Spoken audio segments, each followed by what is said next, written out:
Over in Rothesay, the Isle of Bute, where it feels magical, people leave their doors unlocked, and kids roam free in the woods.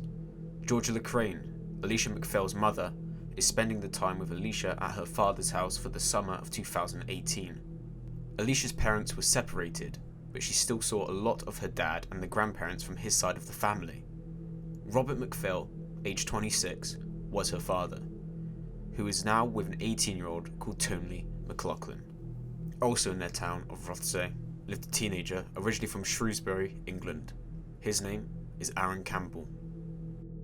Yo, what's up guys, it's Aaron Campbell here. His father was absent most of his life, and he had a bad relationship with his mother. It was full of arguments. Aaron claims that his mum is an abusive drunk, but his words are hard to be trusted after his actions. Neighbours spoke nothing but good of his mother, and even called her a lovely lady. Aaron tried YouTube by doing parkour and trampoline videos. He was popular amongst his peers at school and out of school, and managed to get a lot of friends, along with a girlfriend. He was heavily interested in Slender Man, the fictional character and video game character. He spoke about him frequently on his channel. He was fascinated that he took kids and that kids loved him. He spent a lot of time playing Slender Man, and psychologists believe he was more than invested around this game. He started getting into drugs. He would smoke cannabis and drink often. He expressed a desire to do something extreme just for the experience, and even told a girl he knew that he might kill one day just to know what it feels like. This upset the girl, but at the time it was seen as a distasteful joke. Fast forward to July 1st, 2018 at 11 PM, you will realise that this was no joke. Tony McLaughlin, Robert MacPhail's girlfriend, checks on Alesha and sees that she is fast asleep. Meanwhile, Aaron is throwing a party with a large group of friends and drinks a full bottle of wine. He says he is not drunk, but the wine definitely affected him. Aaron starts to tell his friends that he is suicidal and wants to go get stoned. He tries to get a hold of Rob and Tony, but can't get a hold of either of them. For some reason, Aaron decides to bring a kitchen knife with him to Robert's house in an attempt to get drugs. Aaron starts to walk to Robert MacPhail's house. Robert is asleep when Aaron arrives, as was Alesha. The door was unlocked with the key in it, so he decides to head upstairs and open a door. This is the door of Alesha MacPhail's bedroom. He takes one look at her and decides he's going to kill her. What begun as a cannabis robbery became something much worse. He ditches his knife, takes her out of her bed, and takes her to the shoreline.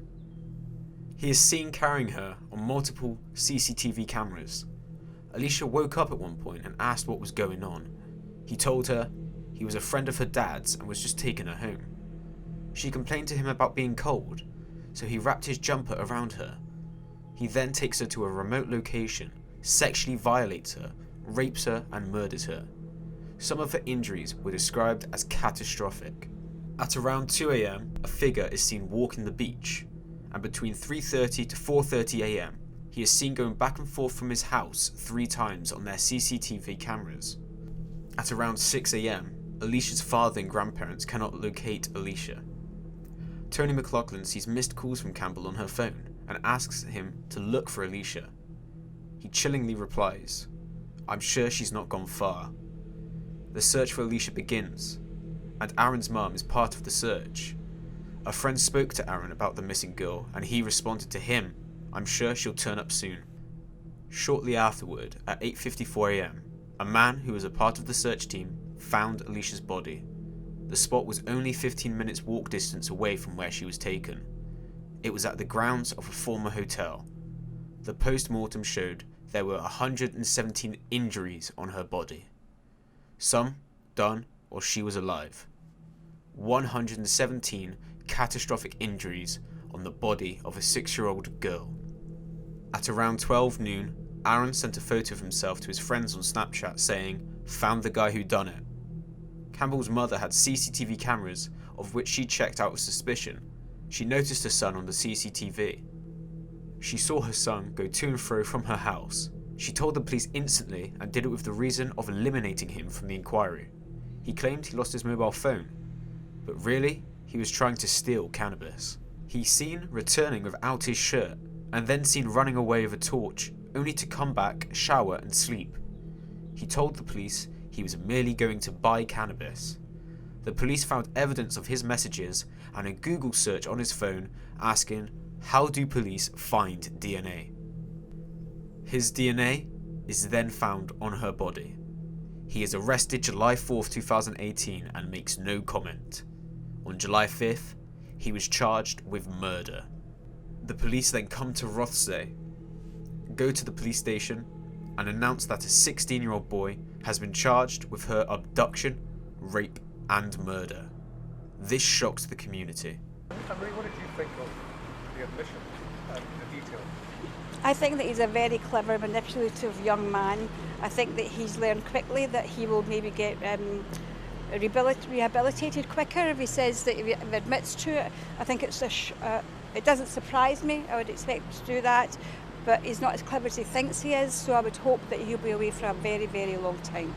Does that compound the family's grief, the detail? Absolutely compound. Why put them through that trial? You know, why does it not get done for perjury? They want to know, you know. It's just been, there's no words to describe what this trial has been to the family and to everyone, the public, everyone. You talk about changes, what kind of changes would they like to see? Well, we're going to get around the table with some other families that have been affected by murder. We've supported several, and there's changes there. They put them all through a trial. You know, they sat there and they put through a trial, and then for him to say that he had to stop himself laughing throughout that, you know, and then to say things like it was a moment of opportunity, you know, that's just shattering for any family to hear. But the fact that they put them through a trial, and then they had to hear things and see things that they might not have had to. His explanation about his DNA being found on her body was that he was having sex with Tony McLaughlin in a garage, and that Tony and Rob stole a condom, killed their kid, framed him, and went to bed the next morning. They didn't believe a word he was saying. In 2019, around the time of his trial, the media were allowed to report his name and picture, which is rare for a minor in the United Kingdom. His name is Aaron Campbell, the teenager guilty of abducting, raping, and murdering 6-year-old Alesha MacPhail. Today we can identify him for the first time. Aaron Campbell thought he could hide behind a veil of anonymity because he's 16, but the media in Scotland challenged that in court and won. The judge today took into account that if there was ever a case in which he should exercise his discretion to allow that, then this was it, given the extreme and shocking nature of it. And that was one of the reasons why the Scottish media lodged the application in order to allow the murderer to be named. After taking her out of her bedroom and carrying her body all the way along the beach and up this hill, the 16-year-old left Alesha in these woods. She was found naked with her pyjamas lying beside her, and she sustained 117 injuries. The pathologist examining her body said some of them were unlike anything he'd ever seen. Alesha's family wanted Aaron Campbell publicly named and shamed. He will be sentenced on the 21st of March. Peter Smith, ITV News, Glasgow. Aaron Thomas Campbell, you were found guilty of the abduction, rape and murder of Alesha MacPhail, a 6-year-old child. His trial lasted 9 days, and after 3 hours, the jury came back with a unanimous verdict: guilty. Campbell was seen by a psychologist and a social worker. He made admissions to them on what he had done to Alesha, a confession at last. He told them he had to bite his lip to stop himself from laughing during the trial. He was amused it took 2 days for the police to find him and showed no emotion. He was charged with life with a minimum of 27 years, which was later reduced to a minimum of 24 years. Is this justice? Who knows? As I know that no sentence which I can pass will alleviate their anguish, so I know that mere words are poor reflections of it. The effect on the island community was profound. Many of them rallied round to help in the search, and the effect on those who saw Alesha in the woods will be long-lasting. I have never before seen a police officer almost break down in the witness box, so affected was he by the sight. The contrast between them and you could not be more vivid. 2 other aspects of his report are worth mentioning. The first is that you told him that at points during the trial it took everything to stop you laughing and you had to zip your mouth. The second is but you volunteered that you were quite satisfied with the murder. According to all of the reports, you are not suffering from any mental health disorder, and indeed you are not suffering from any syndrome or disorder of any kind. On the other hand, you are completely lacking in victim empathy, the social worker noting your cold, calculating manner. The only sentence I can impose on you is detention without limit of time. In addition, you will be subject to the notification provisions of the Sexual Offences Act 2003 for an indefinite period. However, I also have to specify a period which must pass before you can apply for release on parole. Whether you will ever be released will be for others to determine. But as matters stand, a lot of work will have to be done to change you before that could be considered. It may even be impossible.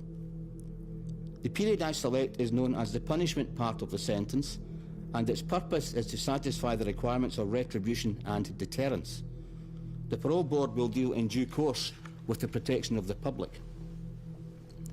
I have taken account of the circumstances of the offences, the contents of the reports, and everything said on your behalf. I am conscious that you are a child. In sentencing children, it has to be borne in mind that they are not yet fully rounded, mature human beings. A child's best interests are a primary consideration, and the desirability of the child's reintegration into society must also be taken into account.